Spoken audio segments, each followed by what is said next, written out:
நமது வாழ்க்கையில் மனிதனான பின் தீமையை நீக்கிடும் ஞானத்தை நமக்குள் வளர்த்துக் கொள்தல் வேண்டும். தான் சரஸ்வதி பூஜை என்று. இன்றைய நாளில் சிந்திக்க வேண்டிய ஏன் கடையில் வியாபாரம் குறைந்தது, நம்மிடம் தொழில் செய்வன் ஏன் இந்த நிலை அடைந்தான், அவன் நல்லவனாக வேண்டும், நட்புள்ளவனாக இருக்கணும், பண்புள்ளவனாக வளர்க்க வேண்டும் என்ற இந்த உணர்வினை நம் உடலை வளர்த்து கொண்டார். இப்போ ஒருவன் தவறு செய்தான் என்றான், நீ இனி எங்கே சென்றாலும் நீ வெளியில் சென்று தவறில்லாமல் வாழ்ந்து கொள் என்று சொல்ல.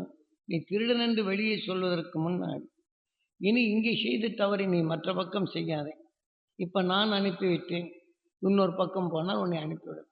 ஆக இந்த பகைமை உணர்வு மாறுகின்றது. அவன் சிந்திக்க செய்யும் ஞானம் அங்கே உருவாகின்றது. இந்த ஆறாவது அறிவான் இதன் உணர்வு நமக்குள் வந்தான். நம் உடலுக்குள் இருக்கும் அணுக்களில் பகைமை வராதபடி அவனை வெறுத்து பேசுகிறோம் என்று வைத்துக் கொள்வோம். அந்த வெறுப்பின் உணர்வு நுகர்ந்த பின் பிரம்மமாகின்றது. அப்போ பிரம்மத்தின் நிலை அந்த ஞானம் ஆகின்றது. அப்போ பிரம்மாவின் மனைவி சரஸ்வதி அந்த வெறுக்கும் உணர்வின் அணு ஆகிவிட்டால் நம் உடலுக்குள் இருக்கும் நல்ல அணுக்களுக்கும் இதுக்கும் இந்த வெறுப்புத்தன்மை வந்து ஒத்து வாழும் தன்மை இல்லை. அப்போ நமக்குள் மனக்கலக்கம், சிந்தனை இழத்தல், செயல்பாடுகள் மாறுபடுகின்றது. அப்போ மாறுபடும் போது நாம் என்ன செய்யணும்? அதைத்தான் நாம் ஒன்றுபட்டு வாழும் உணர்வின் ஞானத்தை நாம் பெருக்குதல் வேண்டும். ஆகவே நமக்குள் பிறரை வெறுக்கும் உணர்வானால் நமக்குள் நல்ல குணங்களுக்கு இருக்கும் போர் வருகின்றது. அதனால்தான் இங்கே பிரம்மாவை சிறப்படித்தான் முருகன். நாம் சந்தர்ப்பத்தால் நுகர்ந்து அறியும் உணர்வுகள் நம் உயிர் அதை அணுவாக மாற்றி விடுகின்றது. ஆனால் அது அடக்கும் சக்தி பெற்ற ஒரு நல்ல உணர்வை நாம் நுகர்ந்து அதனை அணுவாக்கினால் அந்த பகைமை என்ற உணர்வு வளராது தடுத்து ஞானத்தின் வழியை அழைத்து செல்லும். ஆகவே இதை போல நாம் இந்த மனிதன் வாழ்க்கையில் இதைத்தான் நாம் செயல்படுத்த வேண்டும் என்று நினைப்படுத்தும் நாள்தான் சரஸ்வதி பூஜை என்பது. தெரிந்து தெளிவான நிலைகள் கொண்டு நாம் வாழ வேண்டும் என்ற தெளிவான மனங்களை நாம் பெற வேண்டும். இன்றைய நிலைகளில் ஒவ்வொருவரையும் நாம் குறை கொண்டு கண்களில் நினைவில் கொண்டு வராதபடி நமக்கு யாரெல்லாம் தீங்கு செய்தனரோ அவர்கள் நாம் சிந்தித்து செயல்படும் தன்மையும் ஆக பக்குவ மனது பெறக்கூடிய நிலையும் அன்பு கலந்த உணர்வுகள் வளர வேண்டும் என்றும் அரவணைத்து வாழும் ஒன்றுபட்டு வாழும் உணர்வுகள் பெற வேண்டும் என்றும் பகைமையாளிகளை எண்ணினால் இதன் உணர்வு நாம் நுகர்ந்தால் இன்னொரு பகைமைக்காரன் பேசி நமக்குள் வந்து இப்படி பேசுகிறான் என்ற வேதனை வரப்படும்போது கோபமும் அல்லது எதிர்த்து சிந்தனையற்ற நிலை தாக்கும் உணர்வு வருகின்றது. இதை போன்ற நிலைகளை அடக்கி நாம் அடக்க இன்றைய நாள் அந்த மகிழ்ச்சிகளின் அருசக்தி பெற வேண்டும் என்றும் அவர்களும் சிந்திக்கும் தன்மை வர வேண்டும் என்று இந்த எண்ணத்தில் எண்ணினால் பிறருடைய தவறின் உணர்வு நமக்குள் வளராது தடுத்து நாம் இப்படி சேர்த்துக்கொண்ட ஞானத்தின் தன்மை கொண்டு ஒவ்வொரு சந்தர்ப்பத்தில் நம்மளுக்கு வரக்கூடிய இடையூறுகள் இருந்து நாம் மீட்டுக்கொள்ளும் வாய்ப்புகள் நிறைய இருக்கு. அதை நினைப்படுத்துவதற்குத்தான் இன்று சரஸ்வதி பூஜை என்று. பிரம்மாவை சிறப்படித்தான் ஆறாவது அறிவென்று.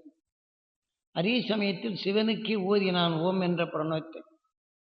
நாம் தீமை என்றோ தவறென்ற நிலையில் கஷ்டம் என்றோ வேதனை வரப்போகும்போது அதை நீக்கும் உணர்வின் தன்மை ஆறாவது அறிவால் நுகர்ந்தான். அப்போ இந்த உடலில் விளைந்த உணர்வினை அடக்கி நாம் உயர்ந்த உணர்வினை உருவாக்கி இதை ஜீவ அணுவாக நம் உடலில் உருவாக்கும் திறன் பெற்றது. இந்த உடலால் நமக்கு ஆறாவது அறிவானாலும் இந்த உடலில் தீமை புகாது பாதுகாக்கும் தன்மை பெற்றதுதான் இந்த ஆறாவது அறிவு. இதை நாம் தெளிவாக பயன்படுத்துதல் ஆகும். சூரியன் எப்படி அதனுடைய ஈர்ப்பு வட்டத்தில் அணைத்து வாழ்ந்தாலும் தன் அருகிலே வரும்போது விஷத்தின் தன்மை மாற்றி ஒளிக்கதிர்களாக உலகவே இருண்ட நிலையை ஒளியாக மாற்றி காட்டுகின்றது. இதே போல மனிதன் நஞ்சை நாம் மலமாக மாற்றிய பின் தீமை என்ற நிலைகள் மாற்றி நல்ல உணர்வின் உணர்ச்சிகளை வெளிப்படுத்தும் போது நாம் மற்றவர்கள் கேட்கப்படும் போது அவர்கள் மகிழ்ந்து வாழ செய்யக்கூடிய நிலைகள் வருகின்றன. அவர்கள் அறிந்துணர்ந்து செயல்படும் சக்தியும் அவருக்குள் பெருக முடியும். அவருடைய தீமையான உணர்வு நமக்குள் வராதபடி தடுத்து கொள்ளும் சக்தி வருகின்றது என்பதனை நினைப்படுத்தும் நாளுக்குத்தான் இன்று நாம் புஸ்தகங்களை வச்சு பூஜை செய்யும் போது மாணவர்கள் இந்த நான் கற்ற கல்விகள் நினைவில் வைத்து அருஞான வழியில் தெளிந்த மனம் கொண்டு நாம் அனைவருக்கும் நன்மை செய்யும் நிலையும் அந்த சக்தி நான் பெற வேண்டும் என்றும், நாம் படித்தாலும் தீமைகளிலிருந்து விடுபடும் சக்திகளையும் தீமை அகற்றும் சக்தியாக நான் பெறக்கூடிய அந்த தகுதி பெற வேண்டும். எனது உணர்வுகள் அனைத்தும் தெளிவான நிலைகள் வளர வேண்டும். ஏனென்றால் படிக்கும் பாடத்துக்குள் இத்தனையும் நாம் எண்ணி எடுக்கப்படும் போது பாட நூல்களை படித்தாலும் படித்து கொண்ட பின் உலக நிலைகளை அறிந்து கொள்ளப்படும் போது குறையின்றி நிலை வரும்போது நிவர்த்திக்கும் தன்மை வருகிறது. ஒரு படித்து கொண்ட பின் ஒரு எந்திரத்தில் குறை வந்தால் அவர் நிவர்த்தி செய்ய வேண்டும் என்று ஞானம் வருகின்றது. ஆக நாம் முன்கூட்டியே உணர்வின் தன்மையை பதிவாக்கி கொண்டால்தான் அந்த ஞானத்தின் வழிவரும். ஆகவே இந்த நினைவை நினைப்படுத்தும் நாள்தான் இன்று சரஸ்வதி பூஜை.